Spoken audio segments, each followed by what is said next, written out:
man. Let's just see. And that's Let's the just see if first we can thing like keep it on track. Right? It's like, dang, Work that.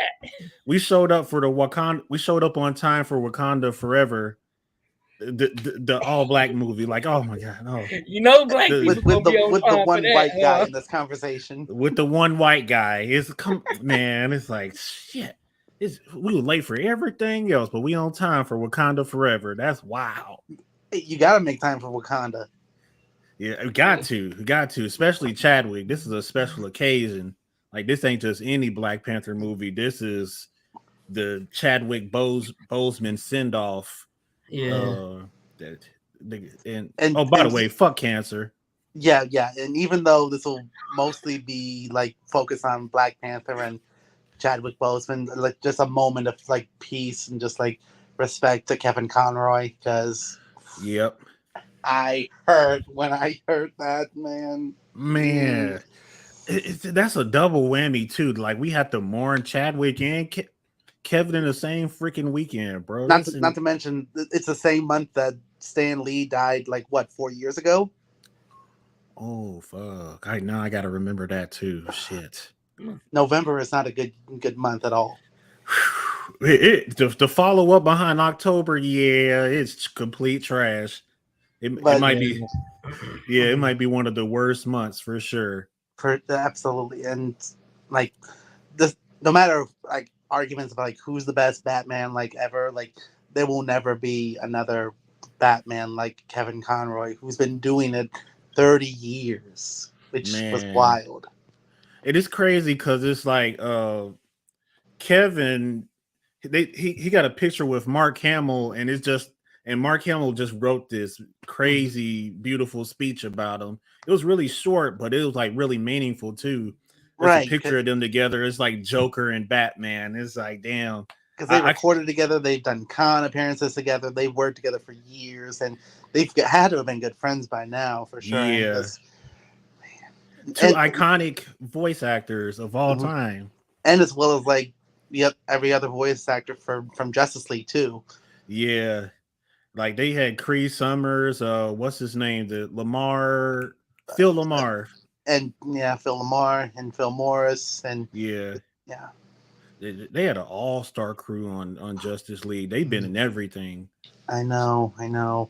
Probably one of the best moments I remember from Justice League was, I think, in Unlimited when Batman goes to talk to Ace from the Royal Flush Gang and just sits with her like, can you sit with me? Like as she's dying. That's a beautiful moment. Batman has some crazy freaking moments in all of his animated shows and contents and stuff. Like there's at the very end of Justice League Unlimited, somebody quotes from a book that Batman reads from, and he says the author's name and smiles at him. It's like, what the fuck? Bruce just smiled at somebody.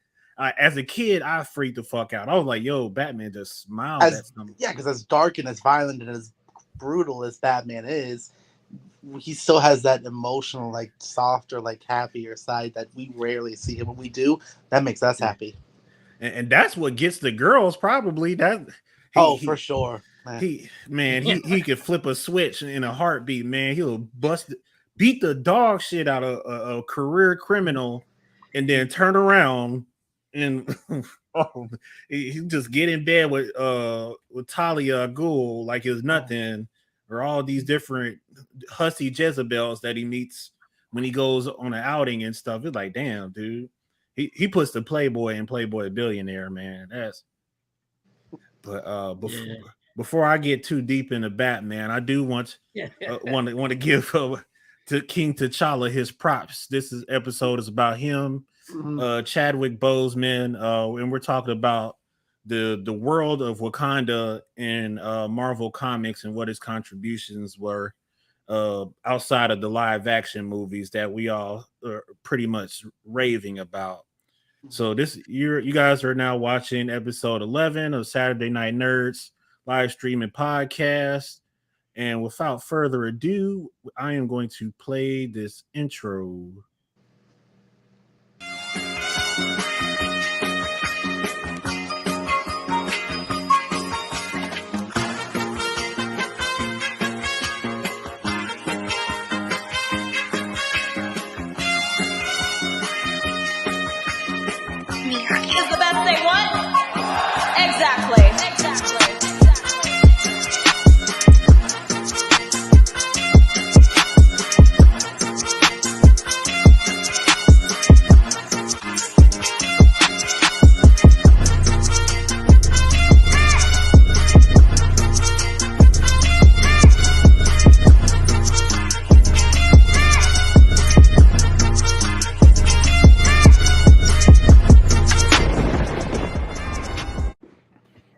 Wee! Welcome back.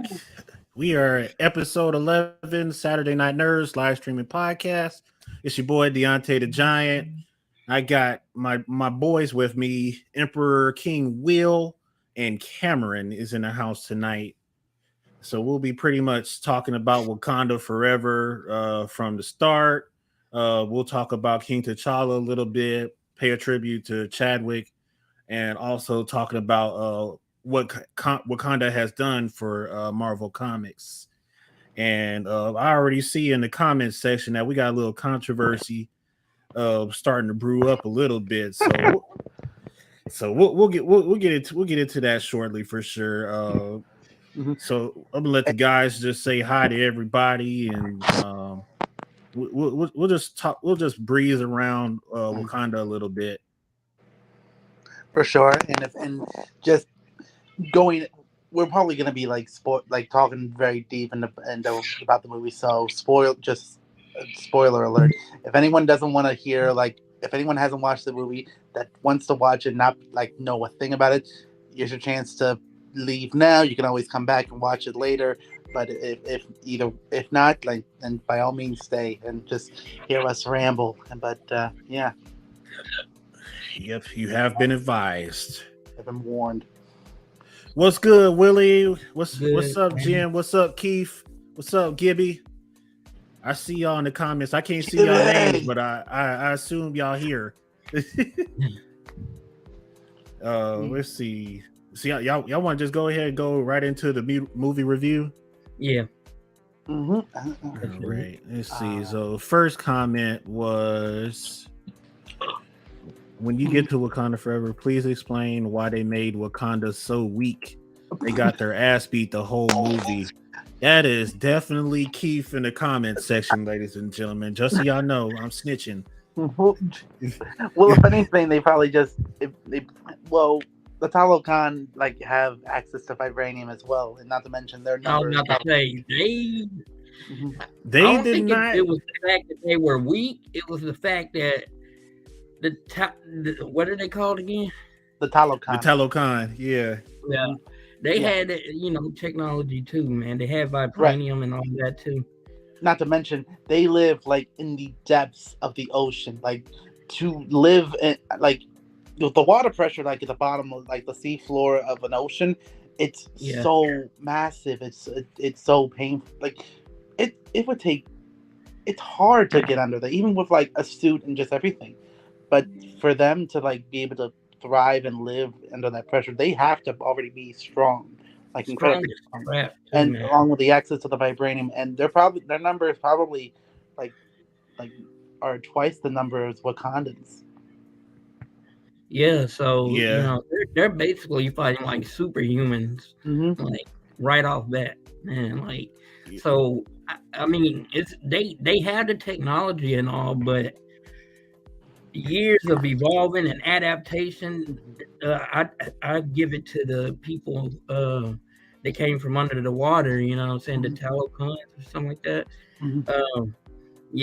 I would definitely give it to them because, and I know that the Dora Milaje, they're no pushover either. No, but Wakanda's no pushover. Yeah, that was a little bit of a stalemate, kind of real quick. I'm gonna give a shout out to my boy Blake Hickman from Comically Inclined. That's the director over on their end. Shout out, thank you for stopping by tonight, showing us love. He's the one that made the comment about Shuri and the passing of the mantle. But I'm gonna touch on that whole Wakandans getting their ass beaten thing first.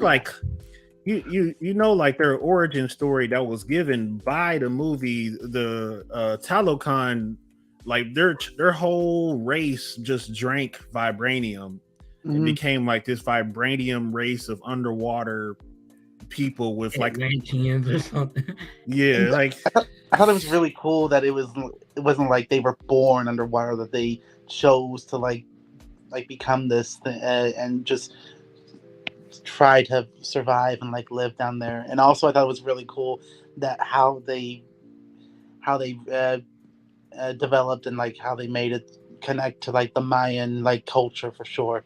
Everything Right. about the Talokan. They were literally like they're like asymmetrical with Black Panther. The only thing about Black Panther people in Wakanda is that their flesh is probably not like superhuman in durability, Right. like to the Talokan is. And it's Right. the only thing that got me about that was the fact that they got stabbed in vital organs and got back up on their feet. I was like, Right. how the fuck do Like you Okoye defeat when she them? tried to like just when we thought she killed him, I was like, I think they had since like old dude mentioned in the movie that he's a mutant. I think they have some type of healing factor is why Yeah. they were able to tank so many hits. Possibly, but yeah, speaking of which, can we just like he actually said the word mutant, like I am a mutant. Like, that's like the first time too. I mean, we had the moment in Miss Marvel where the word mutation was, but the actual word mutant where he says he is one, that's so big. And he's one and he's one of the oldest mutants for sure, and one of the most infamous and one of the most powerful for sure. Yeah. They gave him a great backstory too, with like taking him back to like 1571 and like the Aztec era, I guess they call it. And he kind of had what Black Adam had going on. Like they took it all the way back to the roots. They kind of redid the story a little bit so it could fit into the live action puzzle. And it still did well because the Talokan weren't in the comics at all. But now they have like a place where they could basically, if they decided to invade every country in the world right now, there would be little to nothing to stop them. Yeah. As horrible as like they're wanting to like burn the world and go against like all of humanity, like you kind of felt like when you saw Talokan and like the people living there, you kind of saw the beauty of it and how just like simple it was, and just you felt for them as much as you wanted to stop them from doing this and wanted to fight them. Also wanted to, like, at least I did. I wanted to learn more about them and like maybe find a way where it doesn't have to be like this for them. Yeah, they really highlighted the point that freaking Namor is like fucking Superman underwater, and then that the wings on his legs give him the air advantage, but it's time limit on that. So that Namor punch, the first time he hit M'Baku in the chest, I was like, oh shit, he could be dead. Yeah, really. If it wasn't for like the armor he was wearing, I thought like, oh shit. Yeah, you don't take a punch like that to the chest and be okay. No, you do not. Oh my god, that's something, man. Yeah, that armor was a saving grace because that same fist from Namor put Hulk to sleep. So come on, this. And I will say, Tana Huerta, who plays Namor, I think this was like his first actual like American movie because the credits had him as introducing, but he did a fantastic job as Namor. Like he really did. Like they made him like looks very sympathetic and just as well as like wanting to save his people as well as having all this anger and just like he literally calls himself a child without love. You can see it in his face. Yeah, he is very intimidating with that role too. He's trying not to be sexy at the same time, but it's like I can't help it, man. I'm a brown skinned man with glowing green eyes. And I'm running around with green booty shorts and being fan service. Is like, okay, I am kind of scared of this dude. They've got to make a movie her name more after this. They absolutely have to. Yeah, I'm expecting like a freaking part 1 and part 2. This movie could have been part 1 of a 2-part series. And if anything, like if he's gonna be in a movie outside of his own, I would think maybe Secret Wars, possibly. Yeah, it's like Ryan Coogler started something big too, because it's if you align Wakanda and Talokan you need to keep going on that, like, because we need to see what happens next. Like, why they had to fall out? Well, although it may be different from the comics, because and let's just like Wakanda's place in the world now that they're like out and open and now feeling even more isolated from like the entire world. Yeah, man. But no, Ryan Coogler did an amazing job creating Wakanda in the first place, and he's kept doing an amazing job for sure, especially with like representation and just like bringing in the culture, all cultures, and just he's a phenomenal director. He great. He gave Namor a freaking home. Basically, it wasn't just as straight from the books. He gave him a little flavor. Like, okay, you're like bait chicken, but let me season you up a little bit. And he even his gear is vibranium geared. Like, he doesn't have that in the comics. His chains and everything, like certain body parts you can't have access to because his whole freaking gear is vibranium. It's so cool the way he did that. He's like, if you stab Namor in his booty shorts, I'm pretty sure that's going to hurt. But in live action, those booty shorts are probably vibranium too, so you can smack on the ass and stuck on them booty shorts. You and probably every other like person just making themselves drool for Namor. Smack him right on the vibranium booty cheeks, like Okay. But besides, who were you guys like excited to see come back, like outside of like Shuri, like besides Shuri, since she leads it, but like who were you guys excited to see come back? What were you about to say, Will? I was waiting on you. Who would I want? It's definitely Shuri and Namor, hands down. Riri for me. Riri too, man. I love their dynamic duo. She was great. Yeah. Hold on one second. That's definitely the C's ass. Get your mind out of the trenches, man. Out of the trenches. What are you talking about? Man, Steve Rogers ain't got shit on them underwater booty cheeks. That's thousands of pounds of pressure just squished. We have America's ass, and now we have the ass from the sea. Oh, that gluteus maximus ain't going nowhere. Man, you feel me? His derriere. Oh my gosh. Under that underwater pressure, just squatting every day. He's gonna need a bigger pair of shorts for them cheeks, bro. Oh man. No wonder you put Hulk to sleep. Man. He ain't skip on leg day at all. Oh my god. At all. Probably coming from the first movie, I was probably excited to see M'Baku more than anyone else other than Shuri. Yeah. Because I really liked him from the first movie, and just seeing him seeing him again and just being a warrior, and as well as like being a little bit more reserved and like thinking out what, because he was the one who was like tried to say, if we kill him, we're screwed eternally. He's like, yeah. So that's where they drew the line. It's like we'll Game of Thrones just about as many people as we can, but we stop at M'Baku. And also just a little bits and pieces, like where he was like him eating the carrot, just like made me think back to like we're vegetarians. It was just funny to me. I was like, that was smooth that they snuck that in there. I almost missed it. Yeah, like anyone who's seen the movie knows what that is. Anyone who doesn't be like, oh, he's trying to eat healthier. Okay, that's cool. There was another slick line in the movie too. I think the Queen said it. It was like really early on in the movie about how AI is going to kill all of us.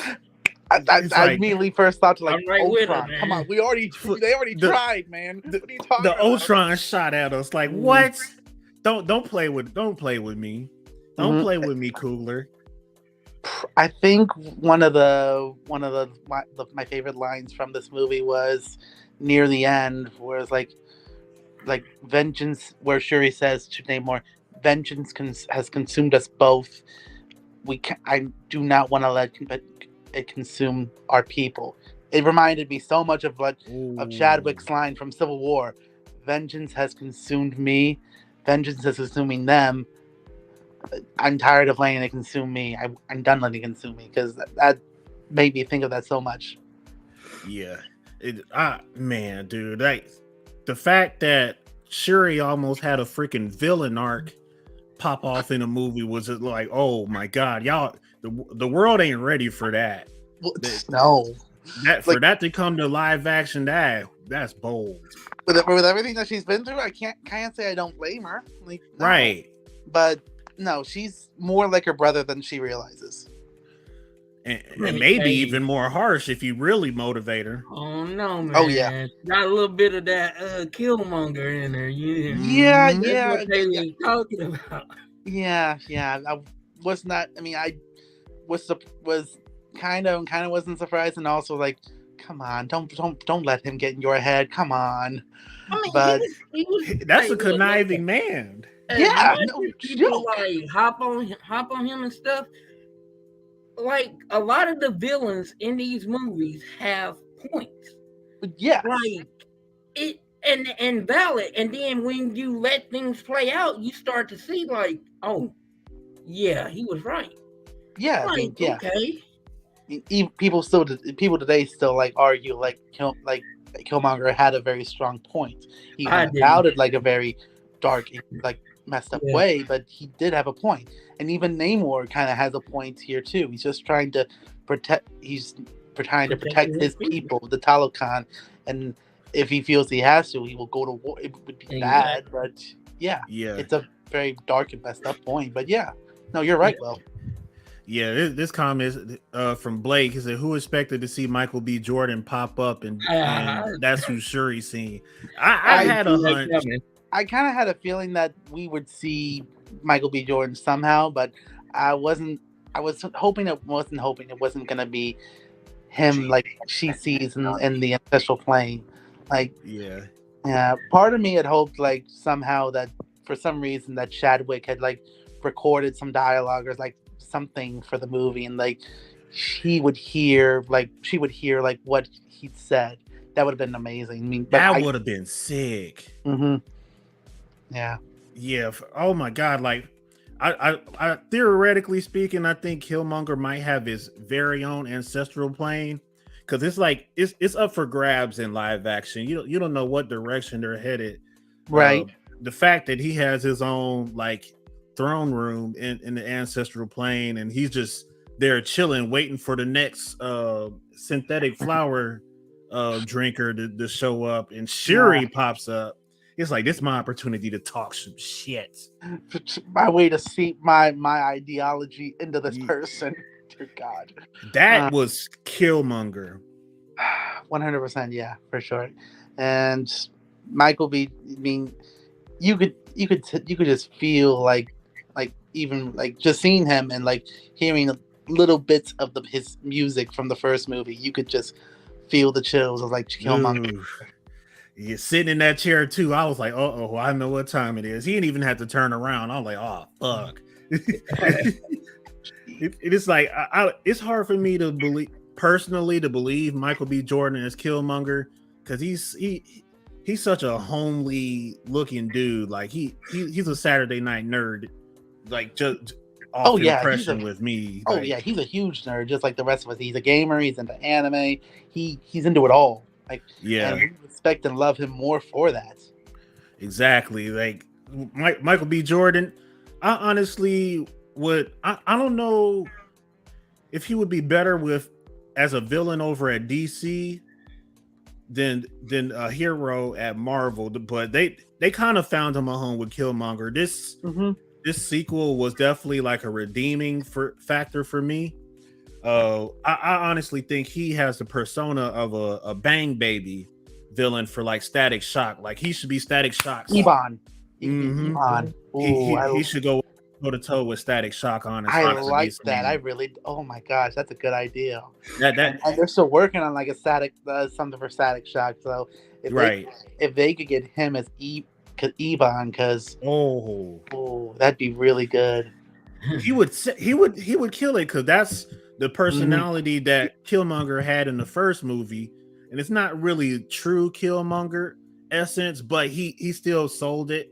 But the way he talked to Shuri in the sequel, that was Killmonger as fuck. Oh, like, for sure. He tormented. With the few minutes of screen time he had, he tormented the shit out of Shuri. I didn't know if she was going to fold and go evil or not. At least go vengeful for sure. Just like just kill her, man. But thank God she didn't. Yeah, that would have been bad. Bloodlusted freaking Shuri. Oh like man, eternal war, no joke. And we all knew for sure that it was going to be Shuri, like in the suit, right? Like yeah. Because I did have a theory about Nakia getting the suit, but I'm open to anybody. Right, that was the only. If I were to guess anyone else, that would be the only person I would tear it up a little bit, Kevin. Man, I teared up a little bit. But yeah, I cheered up at the very end, like at the very end when I was me and Deontay both looked at each other. I was like, "Look, man, just let it go." He was like, "You let it go." I was like, "Nope, I ain't gonna let it go. You let it go." We all knew everyone was gonna cry at some point during this movie for sure. For my family, it was like almost in the very beginning. For me, it was at the very end, like with the closing moments and seeing Chadwick and Will that after and stuff. Yeah, it almost got me when the movie started when they did the but they made it all Chadwick.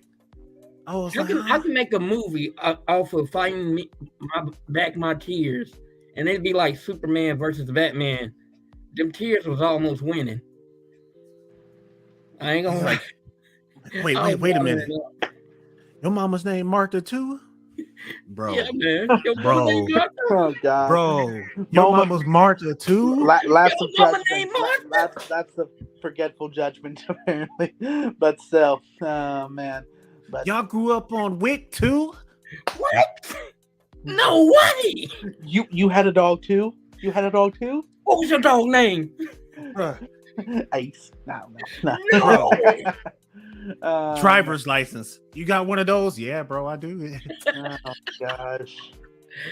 You go shopping at Walmart too? My man. What? Stop lying. Best friends forever. Walmart down the street? Bro. I could have seen you all around. Bro. Did we just become best friends? Nah, man, I shop at the dollar store. Me too.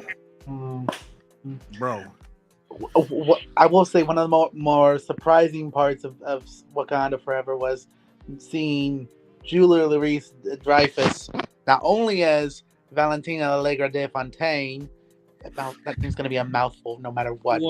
Seeing her in the movie, but as a director for CIA and as Everett's ex. Man. Remember Will and Toxic X, that crazy fucking Toxic X. There she is. Man, I feel bad for Everett. Woo. And it kind of explains a little bit more of like how she's getting around, and like it kind of explains a little bit more like how she's getting around, like how she's able to like pull strings, like with Walker and with Yelena, and just like, and will definitely give us more like, definitely explains a little bit more like how and why she's gonna be in Thunderbolts. Man, as soon as I seen her in his house eating his food, I'm up here like, dude, you gotta Spartan kick her out your house. Yeah. And I thought it was a little weird that he somehow like slipped the beads without her knowing, but then we're like, oh wait, never mind. He's like, I planted that shit. Yeah, no joke. She bored eyes in him. She could give Nick Fury a run for his money, or at least try to. That's what got me afraid, and not to mention like when Everett, like when Ross asked her what the United States could do with vibranium weapons and technology, she's like, I've only dreamed of what that's scary. That's scary. This woman's got like ambitions that exceed. It's scary. Yeah, the United States was pressing the fuck out of Wakanda. It's like, damn, like they should have been with to war with America at the very minimum. Like America had already attempted like 3 or 4 times by the halfway mark of the movie. Like, damn, this is gonna be crazy. Like, if the world needs like resources from Wakanda, just like have them use like defensive defensive resources like barriers or shields, not weapons, not like. You did want to ride that Peloton. Oh my gosh. Okay. She sure missed that Peloton. I'm good on the Peloton. Thank you very much. She wanted to get some cardio done today. That's what she wanted to do. She missed that Peloton. She wanted to come back to that Peloton. She trying to burn a few calories, man. And Everett stressed out, like, bro. Which leads me to believe she's the one that messed up in the relationship. Yeah. And I feel kind of bad for him now because like he's a fugitive at this point, basically because of her, like because he was choosing to help Wakanda over like his job, which I understand, but it's just really bad. And now he's basically a fugitive, and so I don't know. And he's supposed to be in a secret invasion, so yeah. Mm-hmm. So I'm wondering some more shit is gonna pop off in Wakanda. When Secret Invasion drops. Yeah, that's true. Yeah, because Secret Invasion is supposed to be like this political, like thriller. But not only do we have aliens like wanting to invade Earth, we got like a potential war between the U.S. and Wakanda. Yeah, and the freaking shapeshifters could be literally anybody at any time. So it's they could be Wakandans for all we know. I would Nick Fury. No, not Nick Fury. No.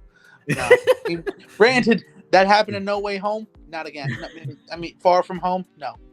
Yeah, they pulled the wool over us on that, but yeah, no. Man, dude, come on. Like, I'm pretty sure at some point of phase, maybe 6 or 7, they'll probably drop another BP announcement, and because they got to finish where they left off. Because you don't team up Talokan and Wakanda and just leave it at that. Then one of these other movies that has nothing to do with them to finish that story off. No. Don't do it. Don't do it. Don't do it. Don't you freaking do it. He said do it. At least give them a TV show or something on Disney Plus, bruh. Come on now. And we are getting one for Ironheart, for Riri too. So yeah. So her time on Wakanda will definitely lead into her show, her series, and I really liked her in this movie. She had her own like personality. She was determined, as well as like, I want to get out of here. I've seen movies like this. The white chick from Indiana Jones. Yeah, that had me cracking up. Riri pulled no punches either, man. I was like, dude. She reminded me of almost like Peter, like when he would like pull like ideas from older movies. So like they're definitely from that same generation. Yeah, I'm glad the suit she got was just a Wakandan prototype for her. That suit did look really dope. Mm-hmm. Look nice. Yeah, she's probably gonna have a more comic related one in her TV show. I would think so. I mean, the suit did look really good, but she'll probably have one that looks more like what Ironheart looks like in the comics for sure. So, yeah, and based on this movie, she's in quite a bit of trouble. Like, I mean, maybe. I mean, Shuri did say that she cleared up like what was going, like clear things up for her. So hopefully she'll be back at MIT. I don't know. I'm just maybe. No, the government wants her. Well, the government like took her project without her even knowing. So the government's the one that like needs to like answer for what they're doing. They're going to come after her again. Like it ain't over. They need to mine that vibranium at whatever cost. Well, hopefully by the time that they come for her, she'll build her suit and be like, "You want to come at me? Like, bring it." Yeah. That's going to be a start of another villain arc right there, because they're going to make her look like the bad guy when she's trying to fight for her right to be free and shit. That's why I say power to the villain. Like Shuri and Riri was about because to if give. you come after me, whether I'm a hero or not, you're getting clapped. I'm not doing it. From what I've heard about her show, it looks like it's gonna be a little bit of science versus magic. Like with her, like she'll be the science, and they've got the Hood, I think, as the villain. Yeah, they do. Mm-hmm. Yeah, played by Anthony Ramos from In the Heights, and even from there's a musical that he was in, and God, I don't know why I can't remember this, but he is a really good actor. But it's supposed to come out sometime next year. We don't know when anything's coming out next year besides movies. The TV shows have no dates. Mm-mm. The first one that's supposed to come out next year will be Secret Invasion, but we just don't have a date for it at all. But what did you guys think of the suit for Shuri for Black Panther? It was nice. It was pretty good design. It's cool. Yeah, we had a theory that it could have been like inspired by Killmonger's suit. Yeah. Because she had a lot more gold and a lot more armor on it. I thought it was a little bit more like inspired from like what she looked like at the end of like the first one, like the ceremonial like white dots on her forehead. Like I think what kind of confused me, like she passed up the first two Black Panther helmets, which I don't know if it was T'Challa's or whatever, and she went straight back to the one in the back that was like golden. And that reminded me of freaking Killmonger's suit that was gold and black. So I was like, and he had just got done communing with him. So I'm like, yeah, that might be a little bit inspired off of your boy. Yeah, I think it was a little bit of mix of both. But yeah, no, I see what you mean. Yeah. Anthony Ramos is from Hamilton. That was from Blake. I don't know why I couldn't think of that. Thank you. Freaking they named that suit the Golden Jaguar. So that was cool as fuck. Mm-hmm. But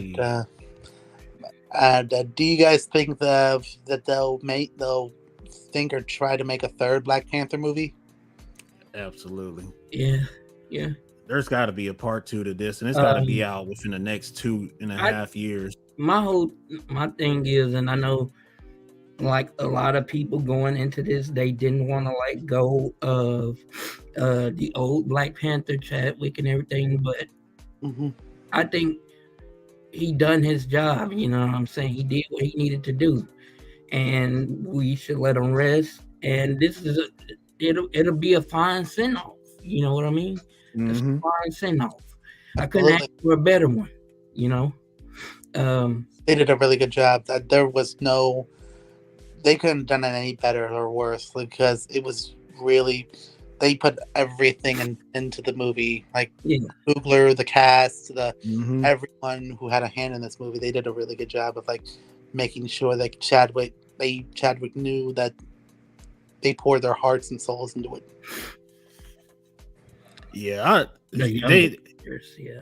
They said let young T'Challa join the Young Avengers. I agree. Let him get a couple of years in on him first. That is a tiny little man. Yeah. It is. That is a tiny little man.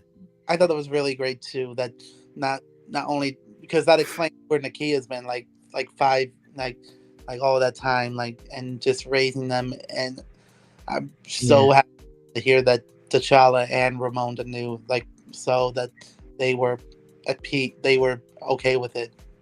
Yeah, they both agreed to raise him away from the throne's influence. Shuri had no clue. She was just like, this bitch. None of us had this. She was kind of heated about it. He was like, what? I had a nephew.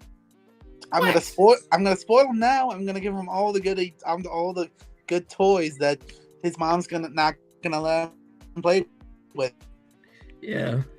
Yeah, Shuri, she just compromised right then and there. It's like she's mad as fuck that she didn't know until now, but it's just like, look at him, ain't he precious? Come on, like, she can't be mad forever because it's like. I mean, it's what her brother and her mother wanted, so she can't hold that against her. No, of course not. No, they were the you parents. seen it in her face expression too. Yeah, she was just like, "Hey, man, all right." But hold on, Nakia, is that her name? Nakia. I'm gonna marry her one day. You gonna marry Lupita Nyong'o? I'm gonna marry her one day. You might have to fight Willie for her. Okay. Will's going after Lupita. D, who you going after? Lupita. What? It's about to be a oh God! Now we got a war going on here. Yeah. Oh no! It's a Hell in a Cell match on pay-per-view. Okay. Oh God! He's like, oh shit! It's Emperor King Will with the chair. And you see Will running out with the chair. Like, oh shit, it's going down. Man. Hey man. Hey, I'll fight for her. Speaking of fights, there was a rumor that there was going to be a second credit scene that would have introduced us to Dr. Doom. We stayed for that. There wouldn't have. God dang it! They debunked that rumor a couple of weeks ago, but still, I was like, man, they could have did anything with post credits. They could have done anything. They did nothing. Well, they probably could have, but because it was just like a send off and a love letter for Chadwick, they probably felt like better not to, which is understandable. But still, like they're debunked or not, the idea of just Dr. Doom just like somehow being a part of this, like would have been amazing. It'd been icing on the cake. The way things are going now, like Namor is like waging this war all on his own, and he confident ass dude, and he has every reason to be. He doesn't know. I don't think he knows all of the Avengers and who exists and who doesn't. No, I can imagine. I'm sure he's been up to the surface like a handful of times, but he probably doesn't like know like about Captain America or like any of the Hulks or any of the Thors or anyone really. Yeah. And it's just like when he meets Thor, it's just going to be like lightning versus water. And water conducts electricity. So yeah, he's about to fry this fish man. But when he said that Wakanda doesn't have any allies, that kind of made me think. We mean no nation, but let's not forget that Wakanda has like people that will have people beside them. Like they'll have Everett, they'll have the Avengers, who's left of them. And just Ironheart and just anyone who's like helped them as much as well as they've helped Wakanda for sure. Yeah, because I think the remnants of Civil War is definitely still around. Like they've done all of the political side, but it's just like the actual relationships, like Bucky. Namora. Oh, for sure. But Bucky being Wakanda for life, so it's like, and we saw that in Falcon and the Winter Soldier too. Man, like the Dora Milaje showed up and beat the dog shit out of him, and Bucky was like, "All is forgiven. We deserve that." Yeah, and just like almost like nuancedly like took off his arm, just like, and like Mitch was like a shock to him and us, like, how the fuck did you do that? Dora Milaje ain't nothing to fuck with at all. And I'm glad they brought the Midnight Angel suit out for Okoye. I was a little bit surprised that to see that Ramonda like basically expel Okoye out of the Dora Milaje. That was kind of that shook the living shit out of me. I was not expecting it to happen in this movie, but it's cool that they did it because now it's just like if you're gambling a little bit, like the movie that comes after this has to slap now that Okoye's out the Dora Milaje, which I think give her a little bit more freedom and growth because she's been Dora Milaje for years and years, and like I wanted to punch Angela Bassett for that. I'm like, I thought she was very harsh with that too. I felt she was reacting more as a mother than a queen because of that. Understandably, but still very harsh. But I think it'll give Okoye more freedom and growth outside of the Dora, because she's been in it since forever, for probably years and years. So maybe being a part of the Midnight Angels will be her. Yeah, that's gonna be some epic shit. Like, I'm seeing in the comments here, they're just like, she ran down the reasons of why she got kicked out of Dora Milaje, and it's just like, yeah, she smoking gun to the head. He started with Killmonger and the whole. That was more out of like tradition, like which I understand both points, but still, just like, Jesus, woman, how long have you been holding this smoking gun? Like, yeah, playing the fire. Jesus. That's one of the parts that could have folded me too, because seeing Okoye cry, I was like, I know that was really heartbreaking, dude. If there was a single person who left a theater and did not cry, I'm calling bullshit. Real talk. You got to have at least a little bit of empathy just a little bit of empathy. You understand. If you can't cry for Okoye, Ramonda, or anybody else, at least cry for Chadwick, dude. Like, come on now. And my gosh, yeah, he's. I think one of my favorite things he's done in Marvel was probably the What If episode, like What If T'Challa, Star-Lord. That's probably one of my favorite things from him, because he did it so well, and like you could tell it was him for sure. Right. Like, oh my gosh. Man, people love him so freaking much. They love that role. Like, you can't hate on Chadwick Boseman. They were originally going to like do a series on that specific T'Challa. They were gonna do like T'Challa Star-Lord as like a series before he died. Exactly. Like, that would have been cash money for me. That would have been great.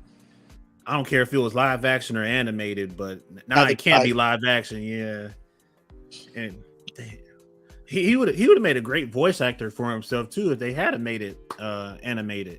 And the fact that he finished every episode he was in, like for the first season, man, dude.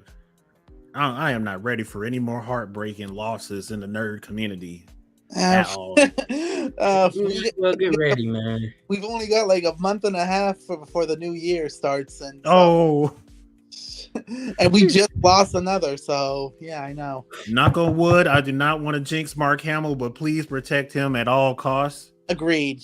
If Mark like passes away, like, I'm be done for.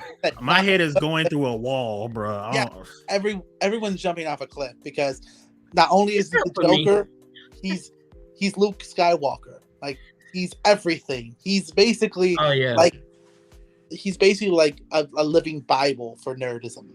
He really is. He played just about everybody in Cartoon Network.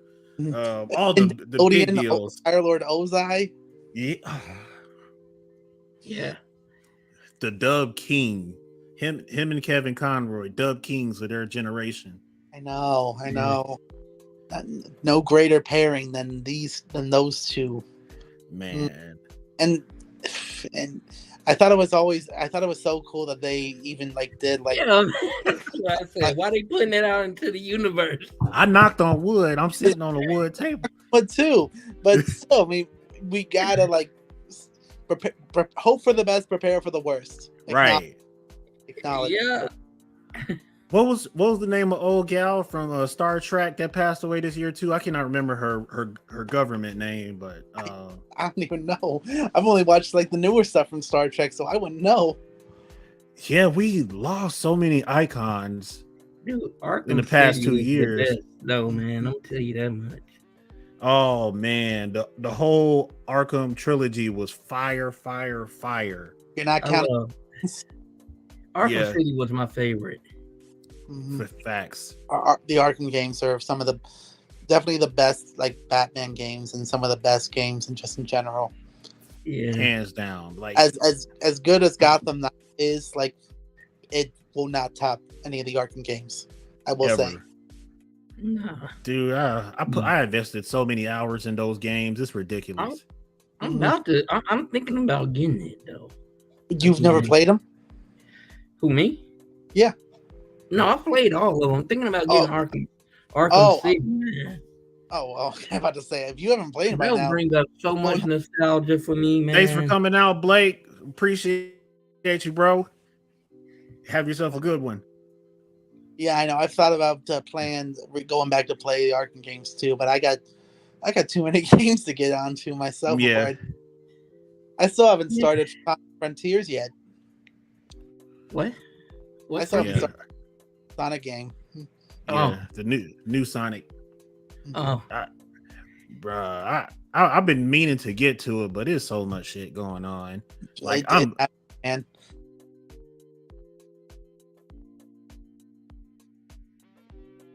As soon as I get to work in, I'll be sure to come, and we'll probably be doing the Pokemon one like soon, maybe if not this month, maybe the beginning of next. Yeah, because that's probably gonna wind up being a daytime show. We'll probably do that on maybe a Saturday or a Sunday when everybody's like free and just want to spaz out about Pokemon. And then we gotta have like a gaming special too before the year is over with. But that'll probably be in December. Maybe wait for like a week or two, depending on what we're doing for Thanksgiving, for like the post, so people can like get into like Scarlet and Violet. Yeah, because at the end of the year we got the Wednesday TV series and then the Avatar 2 coming out between the next 2 months, and we gotta have to find a way to cover those too, because I'm definitely watching Wednesday, but I haven't seen the first Avatar, so that might be a little disqualified unless I want to do like a separate movie review. We could probably like hold off on. We could maybe hold off on like doing Avatar until January, because there's not really anything going on in January, is there? There's a lot of answers, so that might be anime day part 2. There's a lot going on in January. Jujutsu Kaisen. There's a couple other I don't have. Yeah, and it dropped on your birthday. Shibuya Arc. What? I'm about to be lit. Your birthday. I'm about to be lit. It drops on your freaking birthday, man. I'm about to be lit. I can't wait, man. Only thing I know that's for sure happening in January is they're releasing a new One Piece game, World Seeker, I think it's called. Is it mobile? No, it's like a console, like a video game. You can play it. You can actually play as all the Straw Hats.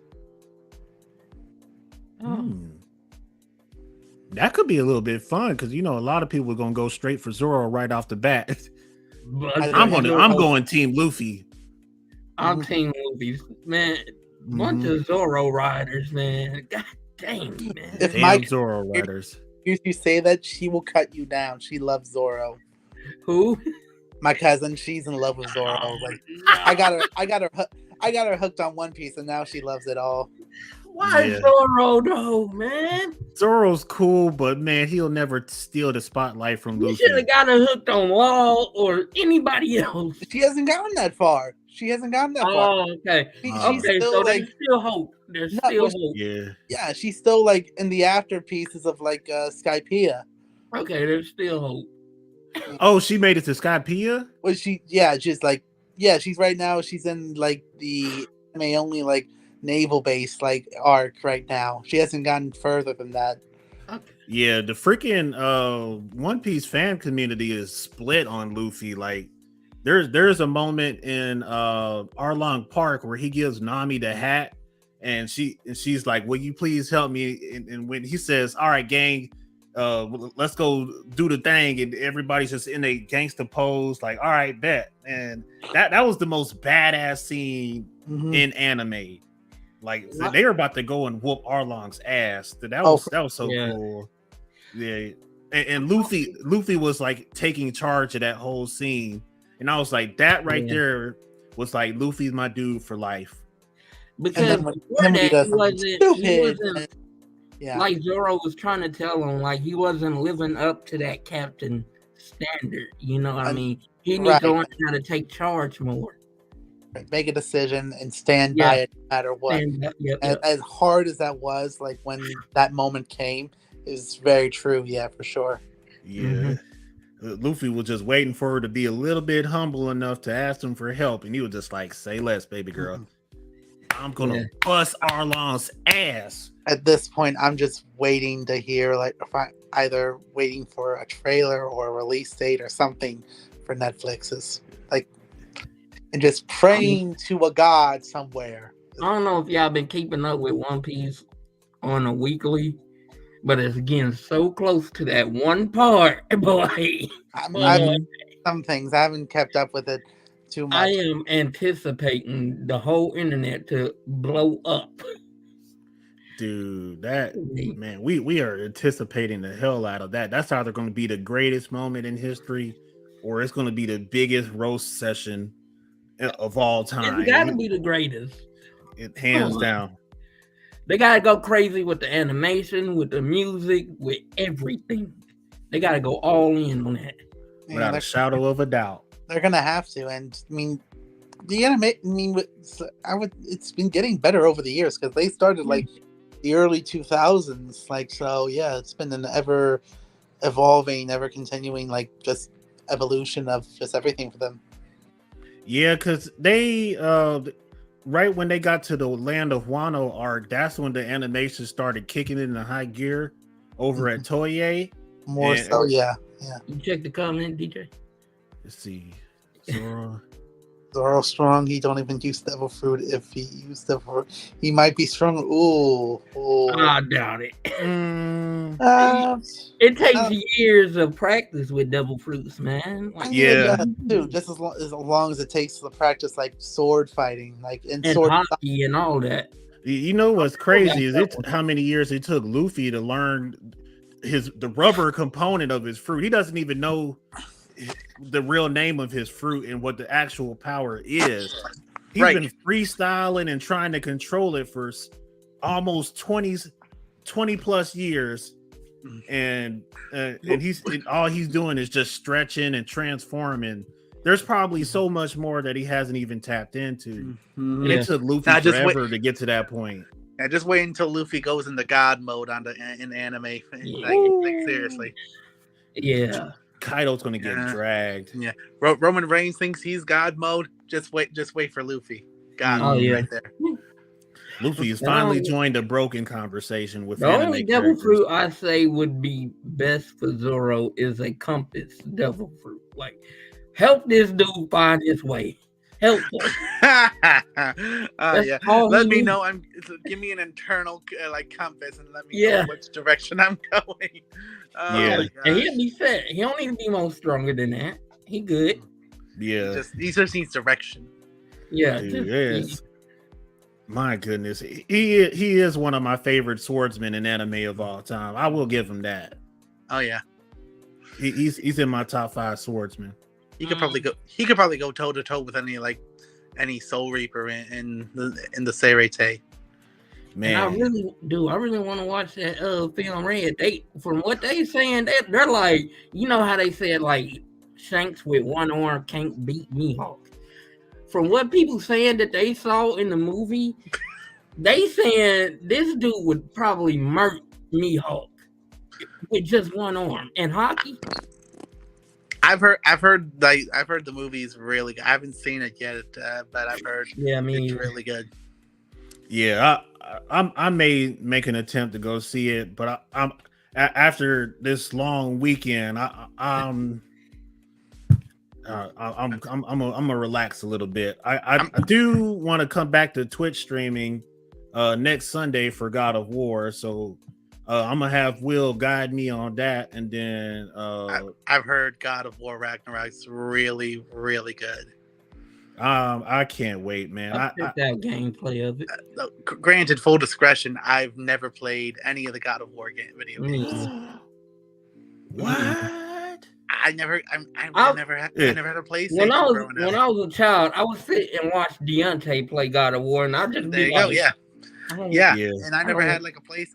I got late into the PlayStation game, so I never got the chance. But and even still, I mean, I might eventually. I mean, it took me a while to get into like Uncharted, so I could probably get into that too.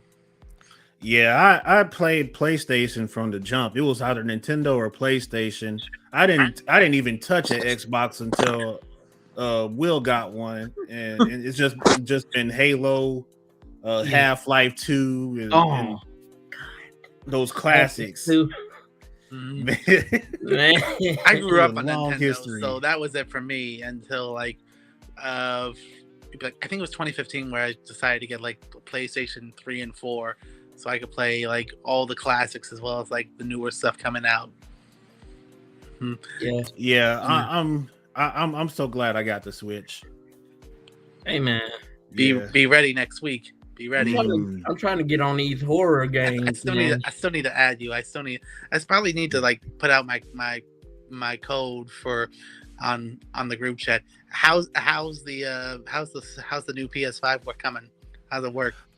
Oh, I'm about to install it. I'll probably install it. I'll probably go ahead and install it next Sunday, and then I have Sunday off, and then I'll install it first thing in the morning. Run all the goodies, and then figure out how to get Twitch on board, and then go straight from there. That'll be my very first time coming back to console.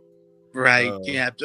I might. Well, if you don't mind, I might need your help on like figuring out how to do Twitch on my PS5 eventually too, so I can stream on here for that.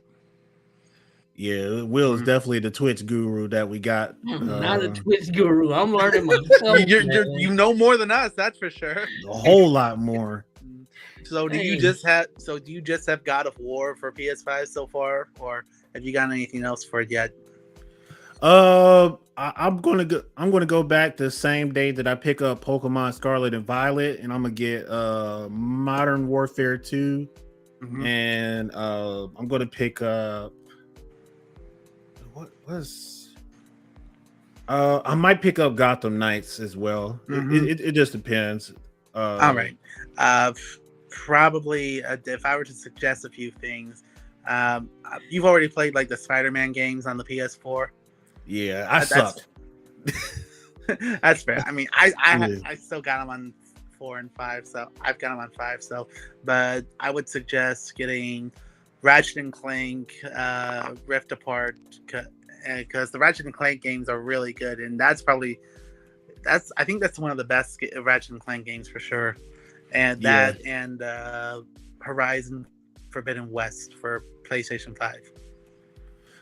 Oh, have you seen the trailer for Blight? And the gameplay footage. So that is a multiplayer co-op zombie survival game in medieval times. Yeah, I think I have heard of this. Yeah, I have. That shit sound no, the gameplay, when you see the gameplay, that shit looks so fucking fun. And the fact that you could do it with friends, it's just like, yo, that could be a Twitch streaming idea. Like all of us create like a party. Yeah. Like if Resident Evil like actually made a successful co-op like zombie game. All because I play Xbox, I'm getting left out.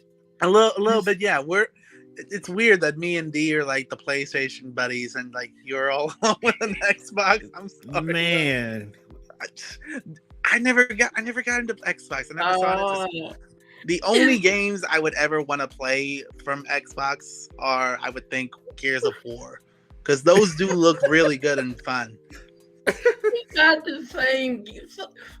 some of the same games, man. Like, it don't. I know, but like exclusively for Xbox. That's what I do. I did recommend Destiny 2 because wasn't Destiny 2 cross-platform? Yeah, I think. Wait, I know we got some of the same games, but I just meant like exclusively for like Xbox because Gears of War is only for Xbox, isn't it? Yeah, I think it's for both. It's okay. Yeah, Xbox has about 2 exclusives, Halo, and it was like I think Half-Life is a Xbox exclusive too. They have a little bit more, but it's not high profile as the PlayStation exclusive are. Right. Because it like I ain't the one to shit on Xbox like that. But it's just like how rare it is to find a copy of Half-Life 2 anymore. Probably really, because how long ago did that game come out? Like what, 10 years ago? 15? At least 10. About 15, probably. Like it is so rare, man. Yeah, a working one too. I saw one online, and I'm like, dude, as soon as I get that money, I'm getting it. And when I got the money, go online, it's gone. I'm like, that makes sense.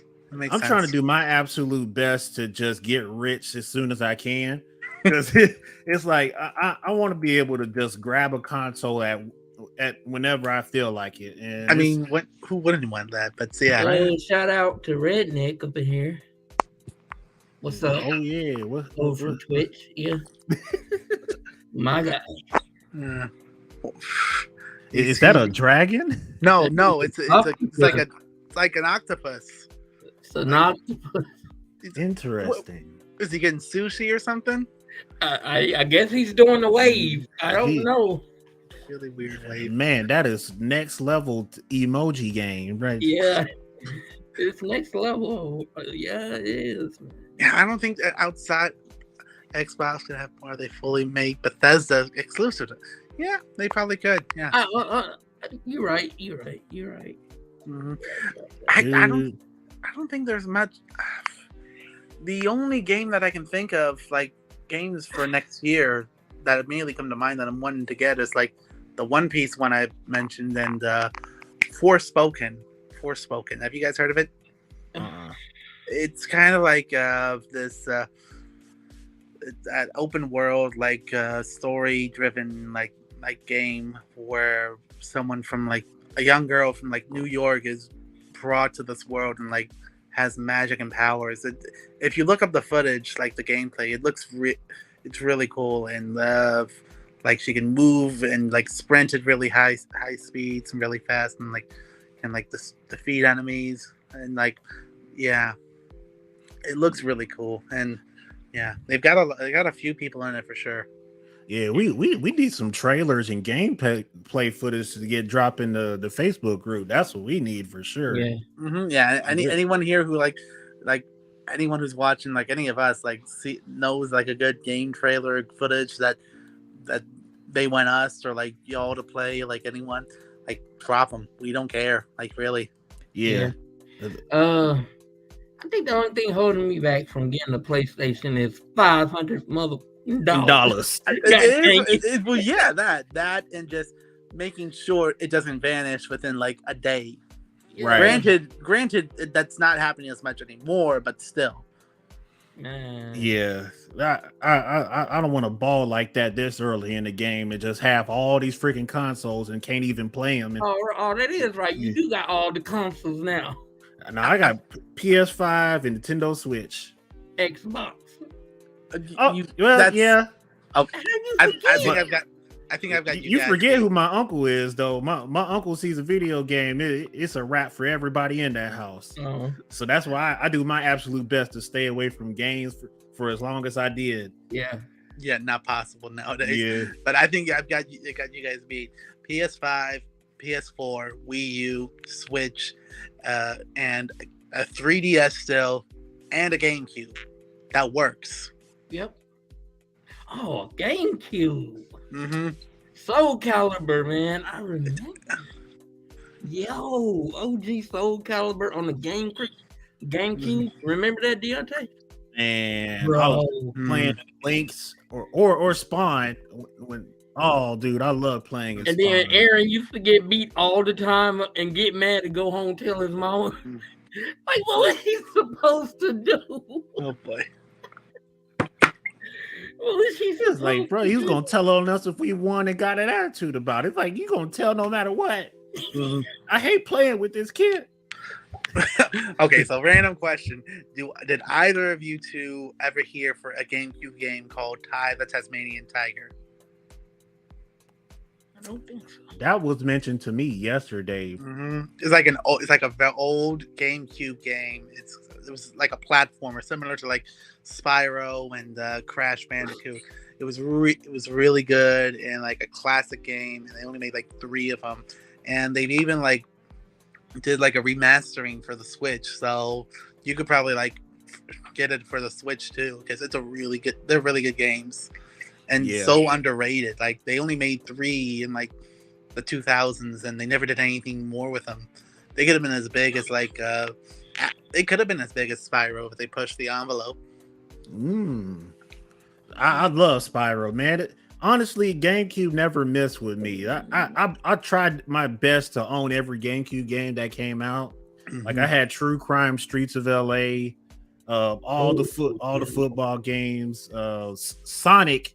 But I had friends in New Madrid that just come over and steal my shit. Sonic Adventure 2. Sonic Adventure 2. Don't name no names, but steal my fucking games. And like, bro, I could. It got to the point where I would pretend to be their friend, go over their house and steal the games back. Right? Yeah, this is mine, bro. This is mine. Yeah. This happened like twice. Like and I think I let someone borrow and I cannot believe I did this. Yeah. Luigi's Mansion for the GameCube. Oh. I never got it back. Ain't no way anybody borrow anything of mine. Not anymore. Y'all too. No. You take it to their house and you leave their house with it. That's facts. I walked in the house right in front of Marky and his grandma, and it was like, oh, you mind if I borrow this, right? I'll bring it back tomorrow, even though it's mine already. So it's not me snitching. It's just like I'm stealing my shit right in front of your family. No, it's not. You ain't finna do a damn thing about it. It's taking it back. Right. Yeah. You're basically repoing your own property. Right.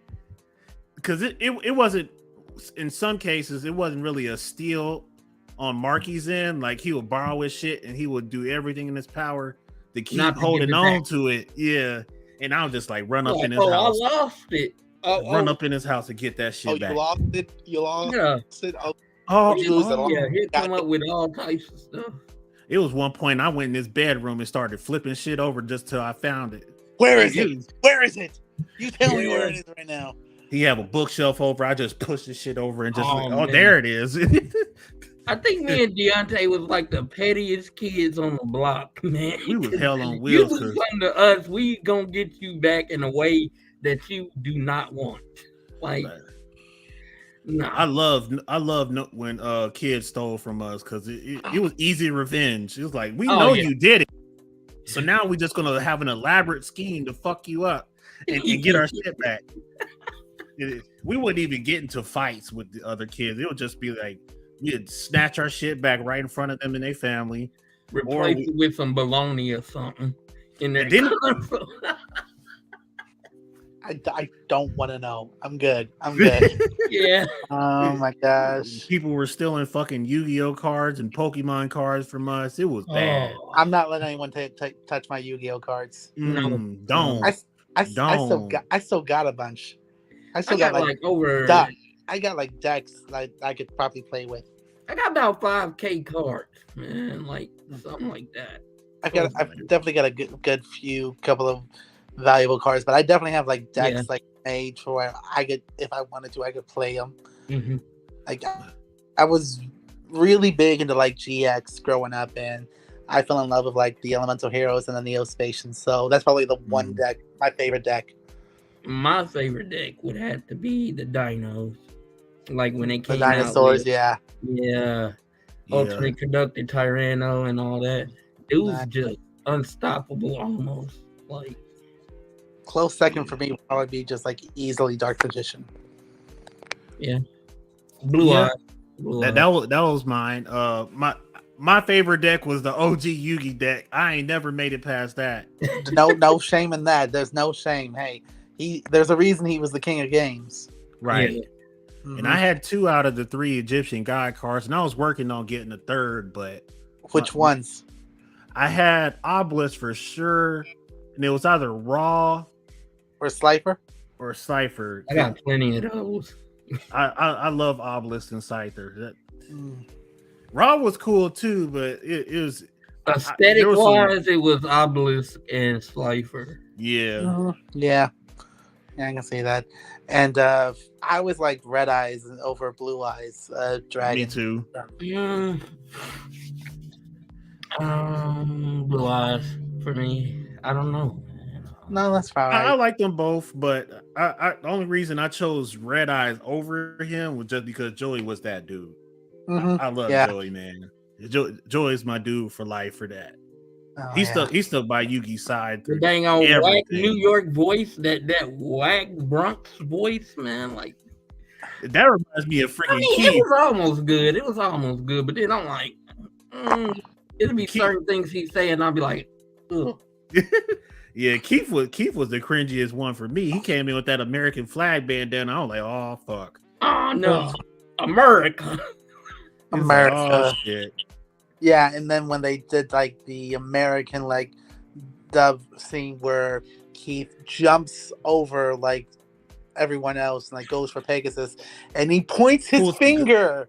He points his finger at Pegasus when it was a gun in the Japanese like original format, and then America was like, we don't promote violence, so we're just gonna have him point at you. The dumbest thing ever, bro. We're not gonna promote violence. We're gonna promote rudeness. So we're gonna have him point at you. It's so threatening. He's pointing his fingers. Oh no! You got 5 seconds, or else I'm gonna just keep pointing at you. How is Japan more cool with guns on TV than America? America's waged way more wars than Japan has. What the fuck? Exactly, I don't know. They don't want to like desensitize or like fuck up kids like back. Oh yeah, they're a little. They more already that. They already that. Yeah. I mean, I guess they're a little bit more lenient towards it now, but I don't just in like variety or something, because I don't know, because they're even putting like warning that this may be more violent than we mean for it to be on like Disney Channel shows like now. So yeah, and the worst part about it is they came for everything back in the 90s. It was just like, well, violence is here because Grand Theft Auto, and it's just like no, and don't forget no smoking, no smoking. So yeah, 4 kids did One Piece. Sanji had a lollipop he had a lollipop instead of a cigarette, so they couldn't do that. What were they thinking, bro? I guess they're just trying to say Sanji's way too sweet. I don't fucking know. And then when Lucky Root shot the bandit, was it like a white flag that came out and he was like banged or something like that? I think it was something stupid for sure. I think it was, bro. He was like, no smoking and no drinking, like no kind of anything like really like. And then the dude passed out when the flag came out. I'm like, that don't make sense. Cringy. Cringy at all, bro. Very. Fucking Zoro loves his alcohol, and he probably had him drinking milk or something. No. You mean Zolo? Yeah. Oh my gosh, maybe they were trying to like not avoid like a lawsuit because with either Japan or maybe like the Mask of Zorro. I don't know, but it doesn't make sense. I saw it on their wiki page. It was just like they were almost about to get fried for the Mask of Zorro, so they refused. They refused to do his correct pronunciation. Good luck trying to get a lawsuit out of him now, because Japan will wipe the Mask of Zorro now. Smash him. How do you guys cringe whenever you hear like the old 4 kids like One Piece rap? Gaio. Uh-oh. His name is Luffy. Oh my gosh.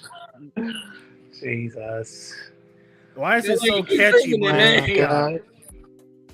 It's so it's catchy, catchy and annoying at the same time. You hate it to where It you love is, it, and man. you love it to where you hate it. It's a love and hate relationship with that thing. It is. It's I don't know. catchy and dumb at the same freaking time. Yes, catchy and dumb. Yes, and oh just my god, how they would just keep changing it whenever they got like more people to join them, because they did it all the way up to like when Chopper like joined them like even where like it had said Chopper's doctor. Can you imagine if it was still going to this day? They'd have to name off Luffy, all of his crew, and probably the Straw Hat Alliance. I'd be like, enough. Stop it. That's too much. That's a whole hour song, man. That's a whole album. Yeah. I know. Oh my god. I know. I'm shoot. I forgot all about the. What's that? We're making the audience cringe just by making them remember this. Yeah. I'm gonna have to really back in the Black Panther. No, we're good. We get out of hand at times. Yeah. It's good, man. Yeah. It's good entertainment, man. Yeah, I totally forgot that they announced the open world Black Panther game. Yeah, it was supposed to be open world. I think there was like some stealth elements to it, so it's just like down to the grit. Is it just Black Panther, or is it the Black Panther Captain America game they announced like a few months ago? It was either. Now that I think about it, it could be a Black Panther DLC to like a Marvel game that's already out, or probably the rumor that kind of died down a little bit is that they doing a whole open world Black Panther game, and that's hella necessary. Like, I would not be against that, because and even EA announced that they and Marvel came to like a deal where a contract signing where they would make 3 games, and one of them was the rumored Iron Man game that they're making. Now it's supposed to be open world Iron Man 2. So I would like that. I'd be totally up for an open world Black Panther game, because Marvel's been killing it in video games like the last few years. Spider-Man, Guardians of the Galaxy, and even Marvel's Avengers. Yeah, I haven't played none of those, but I'll take your word for it for sure. Like, actually, you can get Guardians for PS5. I would get that for sure. I won't play Midnight Suns when it comes out. Like, that might be out soon. I'm not sure when, but no, with Guardians, you can. Well, you only play as like Star-Lord, but you can command like the other Guardians and like and do like combos with them too. Yeah, it's a really good and fun game for sure. But and you guys heard about the Captain America Black Panther game they announced a few months ago? I might have missed that one. So they're making I think this is Skydance. That's Sky. You guys, someone will have to look it up for me. But they're making it's set in World War II in Paris, France, and you play as Captain America and as a Black Panther, not T'Challa like his grandfather. And that's all we know about it so far. There's like a little bit of like cinematic footage, but now I remember. I remember. But no, I just got they don't even have a name for the game, but it just got me so excited. Just like, yes, let's go. That's what I'm dying to get this open world Wakanda game for, because it's like we want to see the cinematography full scope from this point of Wakanda to this entrance. I want to see the full like country, the landscape, the city, everything. I want to be able to just explore in Wakanda more than we've seen in both movies. Way more. And Wakanda is a huge deal in the Marvel Comics world, and the different tribes and all the what do you call it, the rogues gallery for Black Panther just by himself. Yeah. Oh yeah. He's got a number of villains like Man Ape, done accurately. Even though I do like M'Baku in the movies, like because he was Mayonnaise, but they could do Mayonnaise, they could do Killmonger, they could do Claw, like in the game. And they've got a wide variety. They called M'Baku White Gorilla in the comics, and they had that for the movies. They was just like, oh, we don't want to do big ass black dude going around hitting his chest, and his name is Gorilla. It's like no, it's like the man ape, but yeah. For Foggy was like, no, hell no. Kubrick's like, no, hell no. Like fuck that. No, we have the Black Panther, we have the White Tiger. That's enough. Yeah. Such a good thought. Do you think they're going to do White Tiger like alongside Black Panther Monday? What? Damn. T'Challa's dead. Well, yeah. Well, sure, he's the Black Panther now, so yeah, it's just like a lot of things that's going to happen in live action now probably is going to be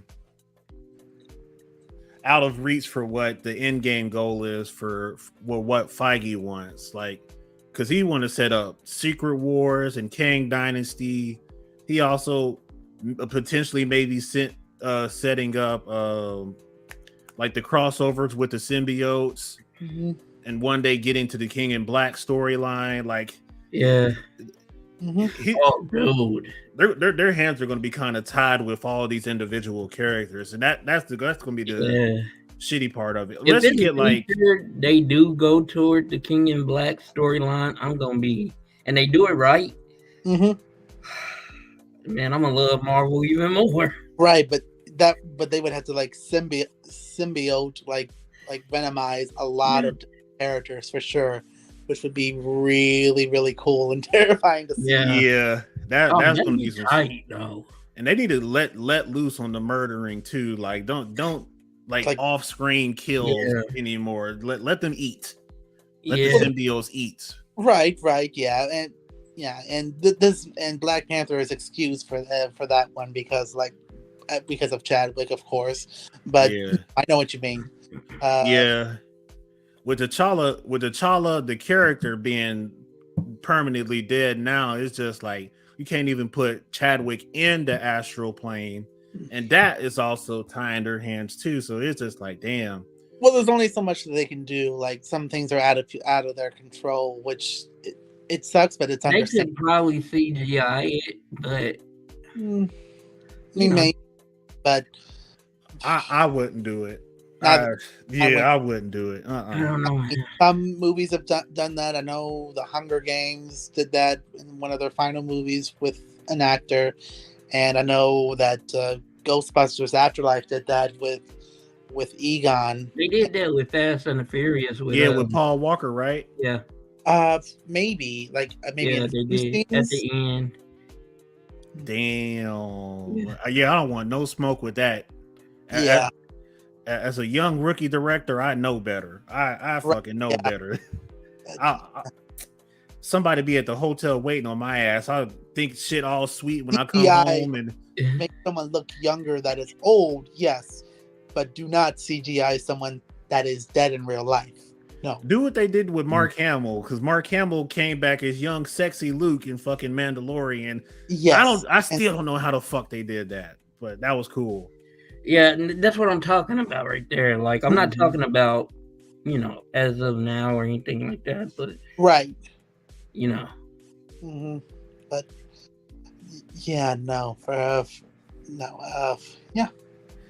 Luke being able to come back, I could have sworn that was either his son or an actor that just looked really close like him. They had the technology to do that. What?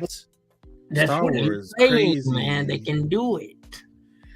But, for T'Challa, but you gotta have Chadwick though. But like for a brief moment, you gotta have Chadwick though, because they had Mark. Maybe his face, but if he were to speak, no. Yeah. It would Chadwick, 100%. Yeah, I don't know about the speaking. I don't think that, but like just him being there, maybe. I don't know. Then you have to have you can't have him silent because everybody's gonna complain about that too. He was like, okay, Chadwick's they're gonna complain. I know everyone's just leave Chadwick the hell alone. It should be done. Like I said before, I thought they should have done, like, if they were able to have him like speak like off camera, like have him record something, which I would have loved. Yeah. Or someone would have had another idea. Everyone's gonna have a different thought or different opinion. Like Shuri goes into like her voice messages and sees that T'Challa left her or something. Yeah, that would have been amazing. That would have worked as well. Or even just like hearing his voice, like, and echoing in her ear, the ancestral plane, like when she saw Ramonda there for like a brief second. Wait, is she still alive? From no. Oh, okay, yeah. Somebody was in the ancestral plane. What do you? What? I didn't see that part. I knew she was dead, but somebody said something in this show and in the comment section about, "Oh, I'm glad Ramonda's alive." It was like, what? No. What? No, they were drowned. Someone in the comments. Yeah, like sure. That's the reason Shuri was trying to kill Namor. It's like exactly. She is dead. Like, face down in the water, dead. Like she gave her whole life to save Riri. No, man. We're good, and we're glad that she did. As horrible as it was. Yeah, that man. I wasn't expecting Namor to just body her like that. That's some Game of Thrones. He meant to drown her. You know what I mean? Well, I think she went to save Riri, and that's what happened. She ran out of like five or six like water bombs to fill the throne room. How do you not intend to drown someone? I don't know. He was out for blood. When he held that child in his hand, and she was bleeding out because of Nakia's little gunshot. He was like, "All right, bet. Okay, eye for an eye." Shuri tried to save her. I don't think the cause of Ramonda dying was like, if you know what I mean. I know he was trying. Yeah, he was out for blood, but she decided to go back down to save Riri, and that's what did it. That's the cause of it. You know, it's like half and half, because she wouldn't even been underwater in the first place if freaking Namor hadn't thrown that shit. And he went straight for her, like, oh my god, this is what it means to have Namor as an enemy, because this dude showed up in their backyard and went straight for their queen. Like, damn, he could probably tear through like the Avengers for sure, like big time. He wanted to. Oh, yeah. Hey, the God dang it, Illuminati. Oh, if they make an Illuminati before before Secret Wars, you know what I mean? Mm-hmm. Oh, Namor, Professor X. I don't know how that dude's dead. Doctor Strange. He's died at least 8 times in live action. Hey, dude. She did him bad. Just popped up in his head. Just like, what the fuck? Still one of the scariest and one of the best Marvel movies, I'd say. Hands. I and love then that how movie. they gonna bring back Black Bolt? Well, different universe. So yeah. Remember, these are they're variants of a different universe. So yeah, Earth 838 or something like that. Yeah, and at least he's willing to come back as Black Bolt after the show. Yeah. And they got to get Krasinski for freaking Reed Richards, man. Like, yeah, I'm open to a person of color being Reed Richards, but I'm kind of right. Like, I've heard that they might have someone they might not have. That's whack, though. I was like, just keep John. Just keep Jim. Keep Jim Halpert as him. Like, please. That's whack. You got a bag sitting in your freaking lap, bro. It's sitting in your lap. Use it. Really kill him like that in freaking Doctor Strange too. Like, if you can get Patrick Stewart and Hugh Jackman to come back as X and Wolverine, keep John Krasinski as Mr. Fantastic. Do that with a lot of them. It's a bag. It's it really is. On your lap. Like, it's sitting on your lap. Feige, don't fuck that up. I mean, it really is. Just gotta find someone to direct the movie, and the other people, whoever they're gonna be, we don't know. We're so focused on Reed Richards, we have no idea who anyone else could play. Yeah, I might do that for fan casting Friday, but it's going to be a little hellacious in that comment section because everybody just going to be like John, and might want to be like outside of John Krasinski. Who else would you want to see him play? Though people will ignore it, but still. I can't think of nobody else, to be honest. There was one fan casting where what's his name? The Rome Flynn would be Reed Richards, and the chick that they paired him up with, I can't remember her name, but they were a perfect match. But as far as people of color, I wouldn't risk it, man. Don't. Well, yeah. I that Jodie Comer might be the Invisible Woman. Yeah, I love her. A lot of people want Emily Blunt, his wife in real life, to play the Invisible Woman. That'd be cool. But... That's a bag. That's a freaking bag. I could see it.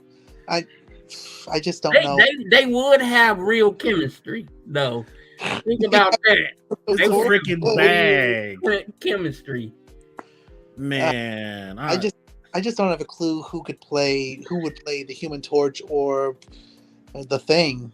What if Chris Evans came? He's already played. He will in Secret Wars. He will. Oh my! He's gonna walk through that motherfucker with the Human Torch suit on, and the whole audience is gonna shit themselves. Oh my god! Don't do this.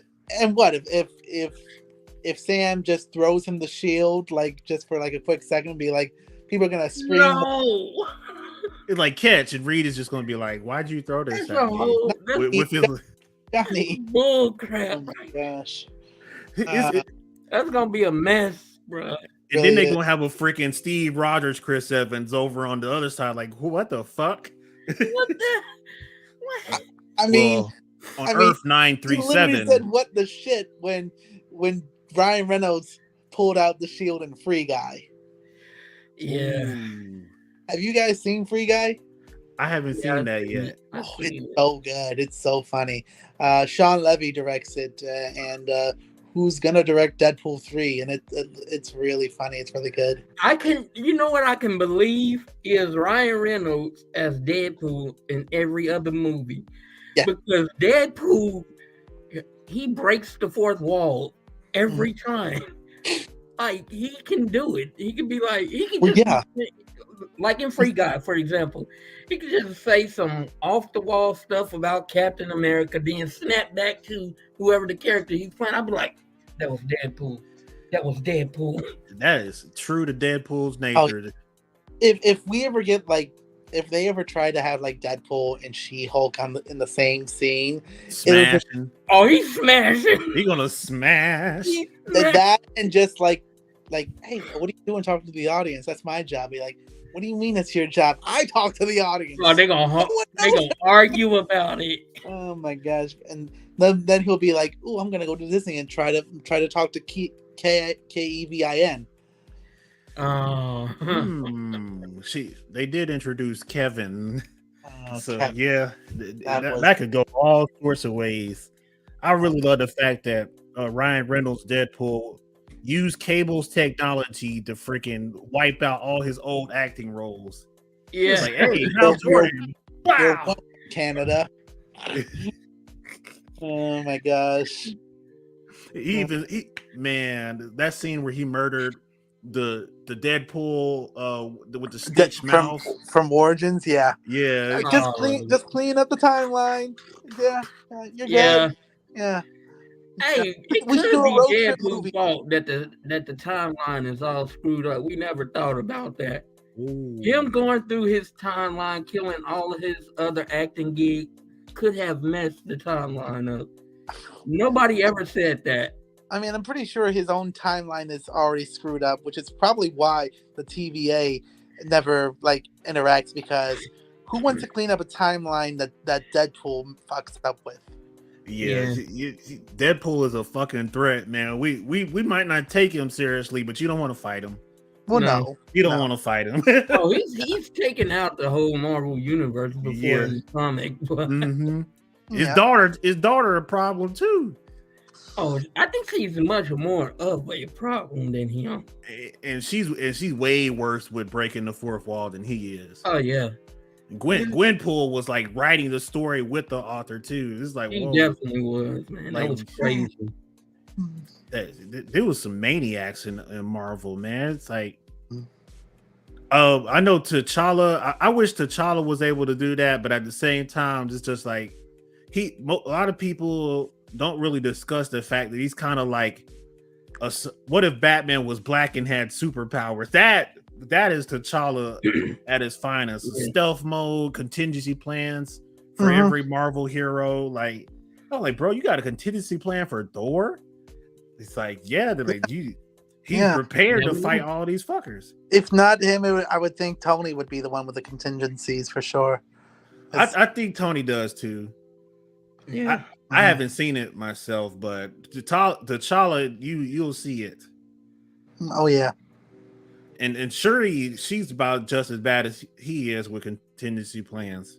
Especially with the movies, she's more in the comics. She's more like mystical believing. In the movie, she's more believing in the science. So yeah, she figured out Namor's weakness on the fly, like battle IQ, like displayed right there in the movie for people who didn't believe. Like Shuri is mentally a huge problem. She's very capable. Oh yes. Yeah. Like dang, like that justified putting Namor on his back for sure. And that kind of shows Namor's battle IQ too, because he was just like, I cannot hurt her with my punches. All right, she's got a vibranium suit, vibranium spear. Yeah. Right in her shit. Like, the two together, like, okay. Eureka! I'll stab this little bitch. I think if he really wanted to, he could have finished her at that point. If he really wanted to, and I don't think in his heart he did, because I don't think so. Yeah, because he saw like how much she enjoyed seeing the world, and just like how they were both more similar, they were connecting under there and stuff. For a minute, me and Deontay were like, are they trying to ship them? No, like, no, bro. Like, you got all this music playing in the background. Her and Riri are more of a ship than Shuri. Look, they shot the tone, bro. They had the music in the background. It was the freaking music choice that did. They had the whole Aladdin, I can show you the world thing and all that. I can show you the world. Oh what my is y'all doing? It was like, oh my god. Yeah, dude, I'm kind of glad the actress that played Riri is a hell of a lot older than 19, because I would have been mad sussing that when she had that orange outfit on with the yams and the cakes. How old is she? She's like 23, 24. Okay. She walking around with cakes like that. Jesus. Like, okay, you just gave Will incentive. You just gave him you just gave it away. Hey, that's the go right there. Bruh. Because earlier, before I said Nakia, I was gonna say Riri, but then I was like, no, oh no. Yeah. But no love for Shuri. Yeah, at one point in the movie. Yeah, what do you mean? When she had the suit on, like me and Will looked at each other like, yo. Oh yeah. I was like, look at here. Jesus. That was an all-star cast of babes right there. I mean, yes, for sure. Danai Guerrera, Lupita, Letitia Wright, Dominique Thorne, and Angela Bassett. Absolutely. Yeah. Whew. Chocolatey goodness. Beautiful black women. There we go. Cuckoo for Cocoa Puffs. Agree. Oh my God. Yes. I will agree. It's like like damn. I'm interested in seeing the movie again, but it's just like I gotta restrain myself financially and chill the fuck out.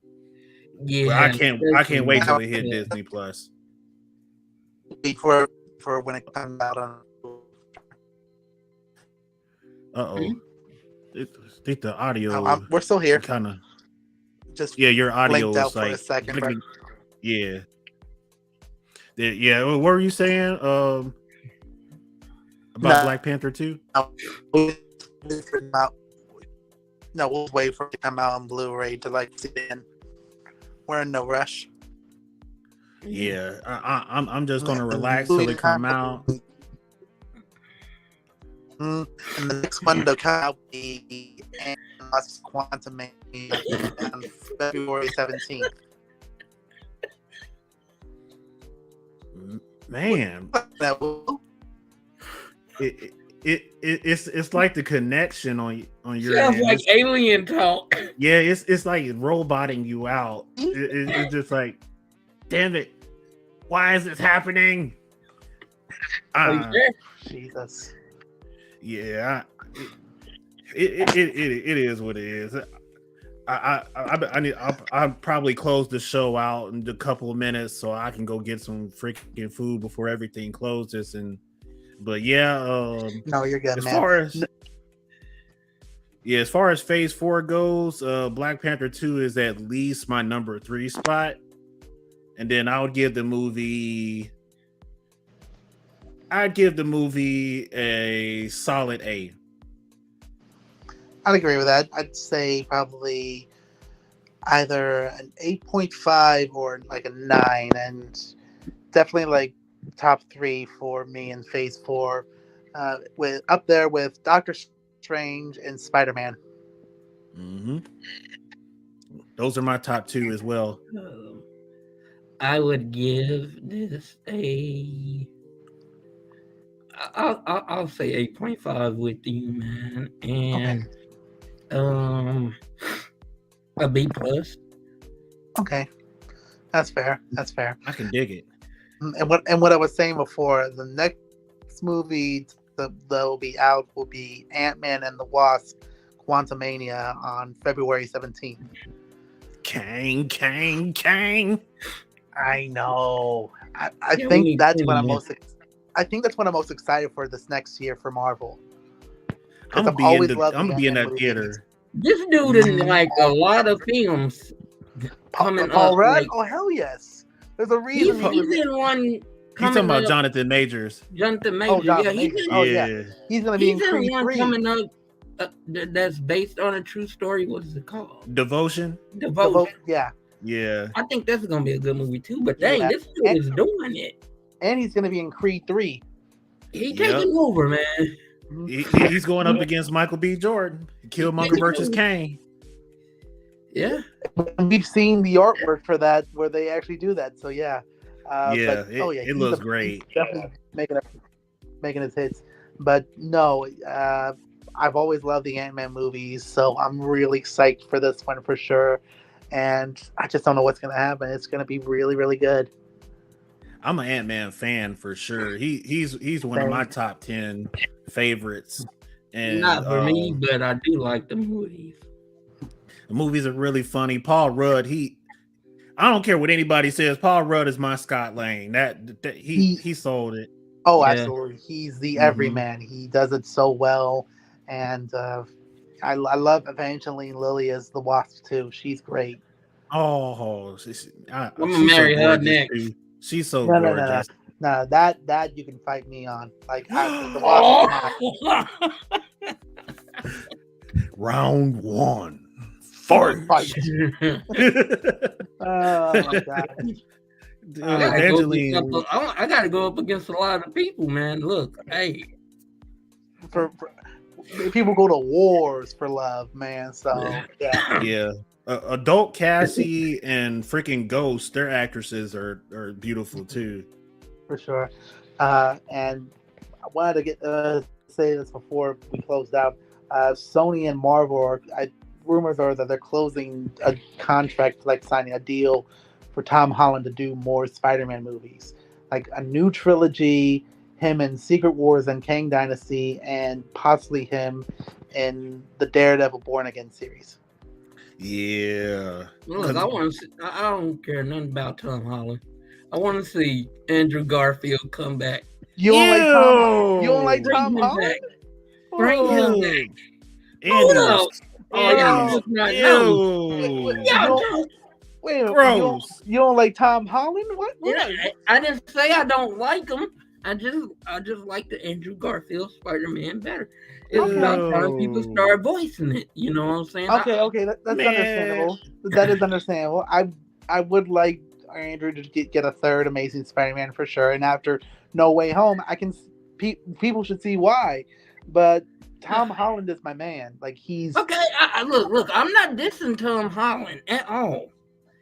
He's a good Spider-Man. I just want Andrew Garfield to come back. I'm good on Andy. Andy did his thing, but the way that they put his movies together just kind of killed him that too. Wasn't his fault. That wasn't his fault. But they killed him too. Yeah. It's but they did his villain so wrong. I mean, that's not their fault. No, it's the production, writing. But it's domino effect. Like it's a domino effect. But the movies did fairly well, and they kind of like did them right, and like with No Way Home, especially with Andrew and Jamie, like Jamie for sure. That's facts. It's like they didn't make him blue again. Right. That all I would have strangled. I would have. Oh my god. I think everyone would have, but no. I mean, I would like for them to do an Amazing Spider-Man 3 for him. As long as we get more Tom Holland as Spider-Man. We need a redemption arc for him. Agreed, but yes, more Tom because they like a new trilogy. Because if they're gonna do a new trilogy, they got to start with Venom because they have to start with Venom. Absolutely. And, oh man, and there's so much like, oh man, and honestly, and with more. I think Scorpion should be first, and then Venom, and then Carnage for that trilogy. That would be. Well, I would like to see Scorpion. Well, and they've even had like Scorpion in the movie because in Homecoming it was Mac Gargan played by Michael Mondo. For anyone who's played the Far Cry video games, you guys know who we're talking about. Yeah. Have I ever told you what the definition of insanity is? That's pretty good. That's pretty good. It was all right, but no, I love Michael Mondo for sure, and he would make a good if they actually did Scorpion. Yeah, I would like them to do maybe Scorpion and like Kingpin and like in a Spider-Man movie for sure. That would be dope too. Like I also thought about the possibility of Venom being his symbiote, so like Scorpion Venom, that would have been cool too. Like to see it in the movie. Right, if Spider-Man gets the black suit as well as like other characters are venomized, and then we got to figure out: do we really want Flash to be Venom, or do we want to try to find an Eddie Brock in this world? Because even though we already have Tom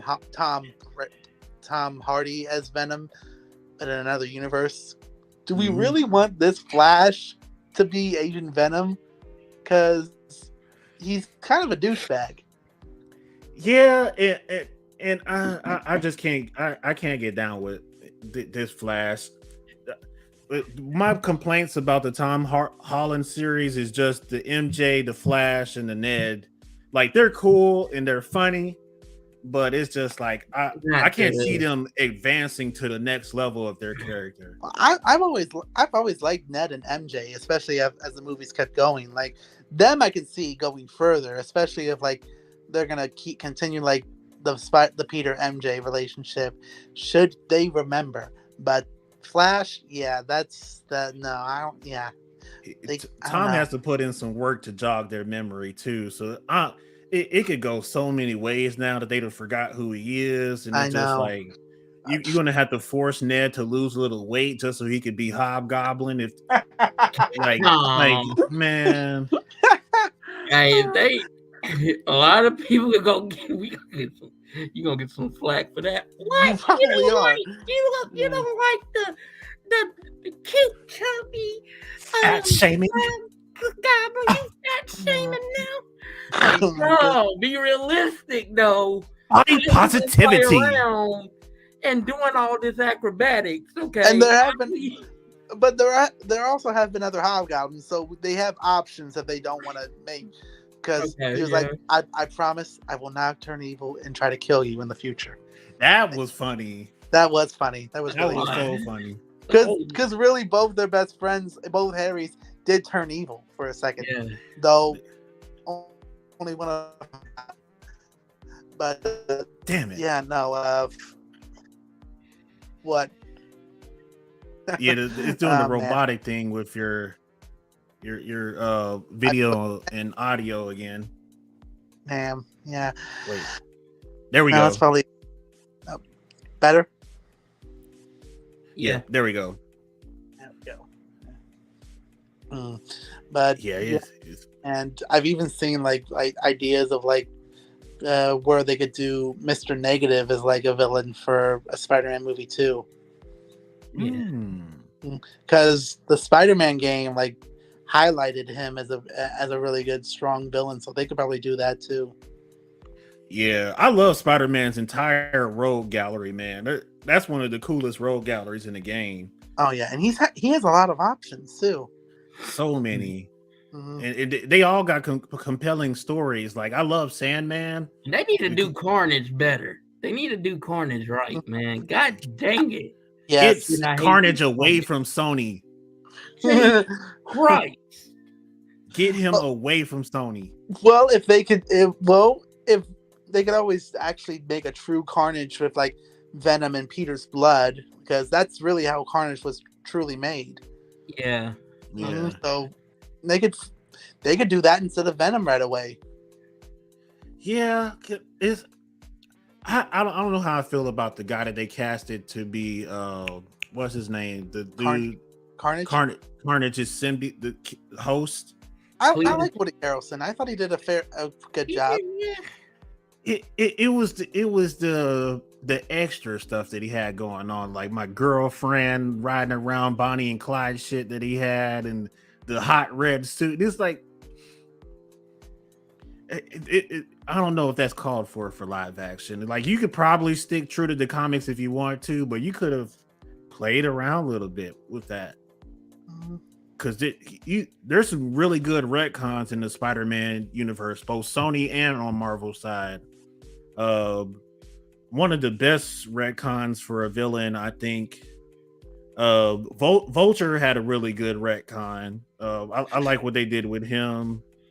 They kind of changed up Mysterio's story a little bit. I loved what they did with this Mysterio. Dang. And they could have tried something different with this Carnage, but it's Sony, and they don't give a damn about Marvel fans, so it should be expected when we watch their movies. So it's. Yeah, I know. And when you mentioned Sandman, I was like, I wish they had done more with Sandman, like in No Way Home, because it was mostly just like Goblin, Doc Ock, and Electro who were the villains who got the spotlight. And I really like Sandman was one of my favorite characters from Spider-Man 3, and I love Thomas Hayden Church, and I just wish they had done a little bit more with him in it. Yeah, that's for sure. He was my favorite besides Doc Ock. But then again, I might be one of the only people in the world that enjoyed all three Tobey Maguire movies. But I mean, we all liked them. We just found like moments in Spider-Man 3 that were very cringe-worthy, like the dance. Maguire. And when they tried to make Eric from That 70s Show look menacing, come on. You stole my girl. And I looked at my girl. Venom, and I was like, and don't forget, not scared of you. No, Eric, no.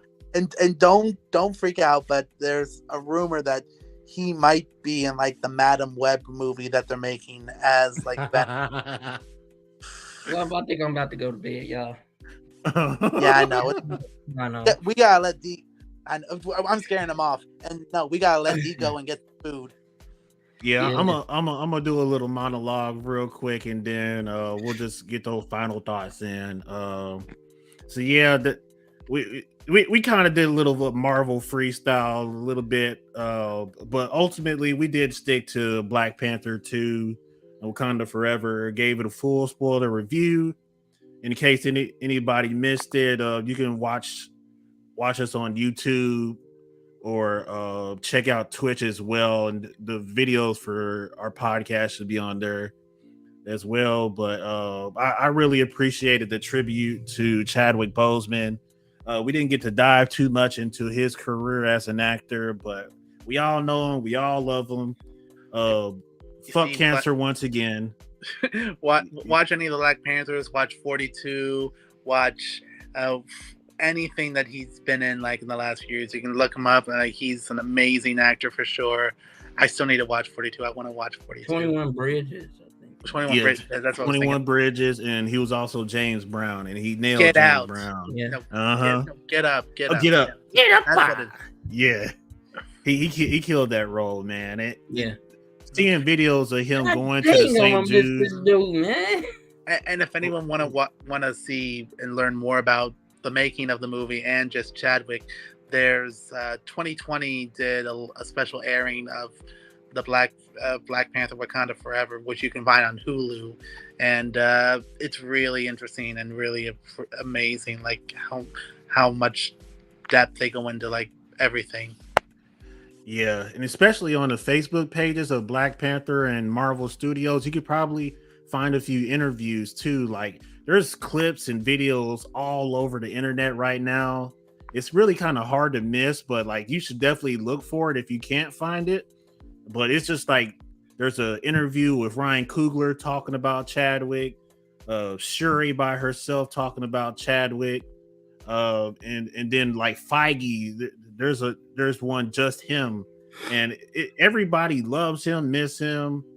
There's people that weren't in the Black Panther movies at all, but knew him, and nobody had anything negative to say. Like there's footage of him going to the St. Jude's Hospital, meeting kids with cancer and hugging them, writing autographs on their stuff, and it's just like, dude, that is he's very much like Paul Walker. No one had anything negative to say about him. Very loved, very like respected, and just missed absolutely. Yeah, dude. I wrote a speech about him a couple semesters ago, and I got to the point of tearing up on stage. I was just like, oh, I need this good grade in my class. Let me be a man. Suck it up. You should have brought it out. That would have sold it. The tears definitely would have like given you like an A+ or something for sure. That would have got you the grade. That would have kept me from failing for sure. Would ask you, are you sure you want to be a director and not an actor? Because that was a performance, Oscar level. It's like, man, I don't know. I gravitate towards Chadwick Boseman. He's one of my top 10 actors of this generation, if not top 5. For sure. With up there with Aldous Hodge, Mahershala Ali, Yahul Abdul Mateen, and that crew right there is just and Jonathan Majors, like some of the nastiest new school actors that in the game, at least as far as people of color goes. Because I have my favorite new school white guys too, and they some bad motherfuckers. So don't let me mislead you. I can talk about my actors all day. About that. They really are like top grade, like top tier actors of now for sure. Yeah. But that's all I got, man. I appreciate everybody that came out and supported us. We reached almost like 12 viewers at one point, and we got all these different reactions and likes that I'm seeing, and it's Comically Inclined showed up and showed us some love. So it was a good night. I definitely have no regrets for episode 11, and we got episode 12, which is the season 2 finale next month. So we'll have a little downtime. Not a whole lot of movies to review, so we'll just find some other content to talk about. And the season finale for the finale. for now. You know, I mean, just go all out, talk about our favorite whatevers and favorite things that come topics out. that we all go off shows, on. Games. Yeah. Mm-hmm. It's got to be epic and it's got to be fun for each and every host that's on this show. Yeah. So hopefully we manage to get Thomas to come through if we're lucky, but time. If not, we'll just reserve that throne for him whenever he does come back. But season 3 is just a couple months away, guys. So looking forward to Emperor King Will's birthday celebration in January. And we'll have new logo, new opening theme, and you'll get to see more Cameron and Thomas if the universe allows it. Nothing better to do. Yeah. Well, that's all I got. You guys got any final thoughts? No, just check us out whenever we stream live on Twitch or whatever, you know.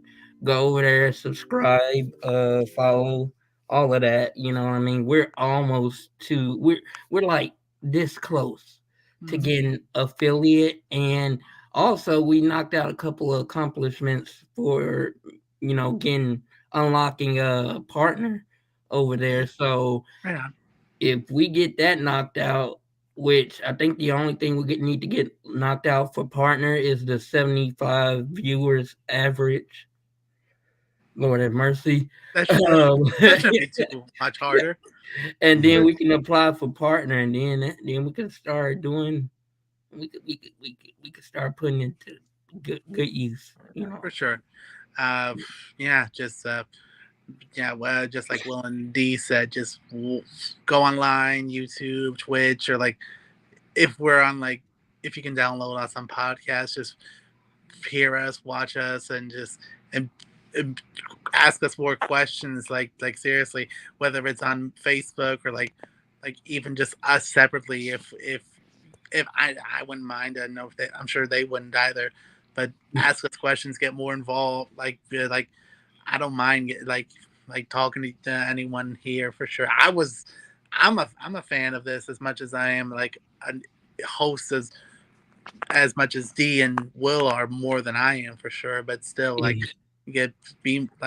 do not mind at all to talk to you guys more often. Like, be it during this or off hours, whenever. Like, I do not mind at all. Like, for sure. And just may he and everyone else be in peace with everything that they've done. Yeah. Yeah, Wakanda forever, guys. I appreciate. Also, we got the Smoke Pit. Excuse me, DFPN website for you guys to go check out for all of our podcasts and stuff. So make sure y'all look for the links in our different Facebook groups, and we'll also have a link for that in our other social media like Twitter, IG accounts. So you can go straight to there. DFPN has multiple channels that you can go see the different shows on. Real Food, Prove Me Wrong, Smoke Pit. Dang, I can't remember the rest of them, but when you go to the DFPN.com, you will definitely see everything. Give us a follow, like, subscribe, and share whatever makes your heart feels good, man. And shout out to Willie and Kelvin for coming through. That's Mac and Mac. The boss is the DFPN. We will definitely catch you guys in a future episode as well. Hopefully we could get another Smoke Pit and SNN collab down the road before season 2 ends or even to kick off season 3. But everybody stay safe, stay nerdy, and stay blessed. Until next time, this is Saturday Night Nerds live stream and podcast, and Wakanda forever. Hey, Wakanda forever. All right, peace. Yes, sir.